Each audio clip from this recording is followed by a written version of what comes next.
Lagay ng ekonomiya, kalakalan, negosyo at iba pa. Atin ang alamin dito sa Ang Pilipinas Ngayon.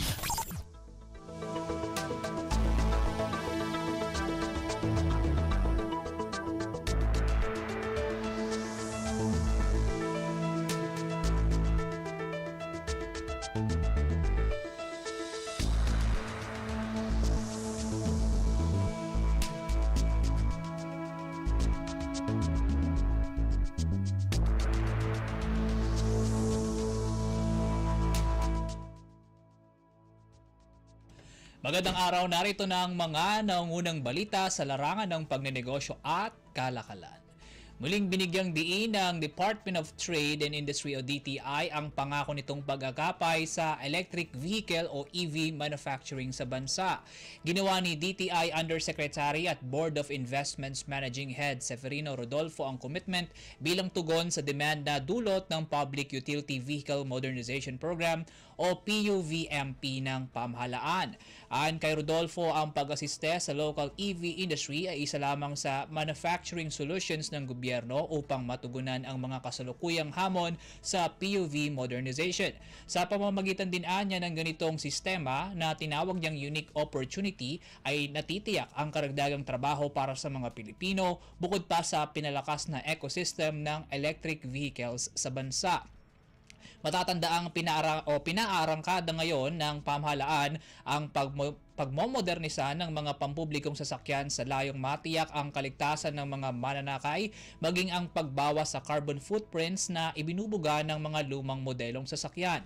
Dahil dito, tumaas ang demand sa mga compliant model vehicle na hindi naman mahabol ng local manufacturing sector dahil sa limitadong operasyon at problema sa supply chain. Upang matugunan pang lalo ito, inihayag ng pamahalaan ang posible pang pagpapalawig sa incentives package ng EV manufacturers at users nang sa gayon ay mapasigla pang lalo ang local EV industry. Lagay ng ekonomiya, kalakalan, negosyo at iba pa. Atin ang alamin dito sa Ang Pilipinas Ngayon.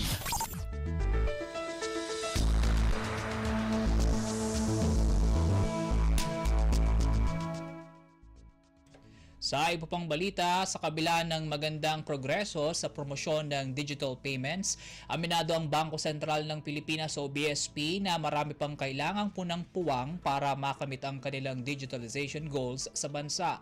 Ayon kay BSP Deputy Director Maria Cristina Masangkay, malayo pa ang tatahakin ng kanilang kampanya sa paggamit ng digital payments, lalo't kasalukuyan pa ring may mga hamon gaya ng sa pagpapahusay ng digital infrastructure, pagpapalakas ng internet connectivity, pagiging abot kaya ng digital payment fees at sa malawakang pagtanggap sa nasabing pamamaraan ng pagbayad. Sa kabila nito, puspusan anya ang Bangko Sentral para mapalakas pa ang kampanya sa digital payments at matamo ang kanilang goals. Maalala na nakamit ng BSP ang paunang digital payment target ng matamo nito ang 52.8% na kabuang volume ng monthly retail transactions noong 2023. Mas mataas ito kung iahambing sa natamong 42.1% digital transactions noong 2022 at lampas sa 50% target. Sunod na goal naman ng BSP ang mapaangat pa ito sa 60 to 70% sa 2028. Samantala, sa kabila ng pagkawing sa digital payments, kinikilala pa rin na BSP Governor Eli Remolona ang pangangailangan sa banknotes at sa pagsisigurong secure, mas matibay at mas sustainable ito.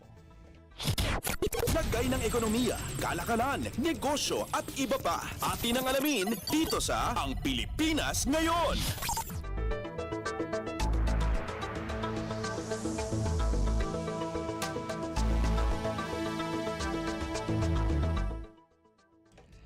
Nagpakita ng impresibong performance ang Philippine Motor Vehicle Output noong Agosto, dahilan para maging isa ito sa top performer sa Timog Silangang Asya pagdating sa nasabing buwan.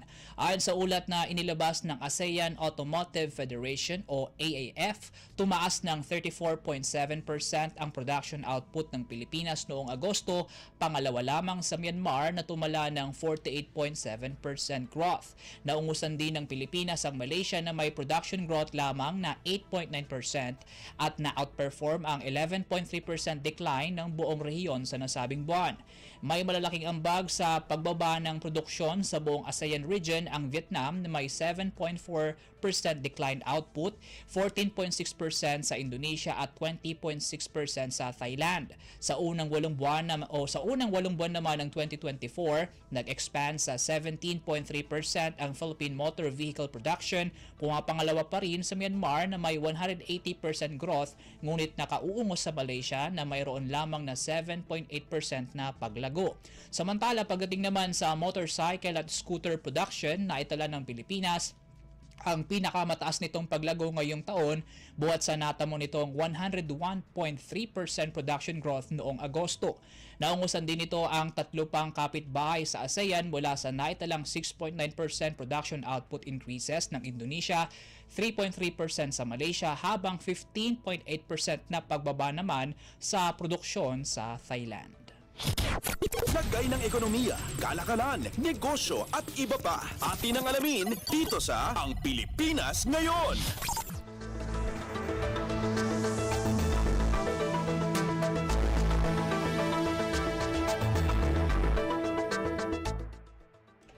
At yan po mga balitang aming nakalap sa larangan ng pagnenegosyo at kalakalan. Para sa Radyo Pilipinas World Service, ako po muli si Win Peñano. Maasensong araw po sa ating lahat.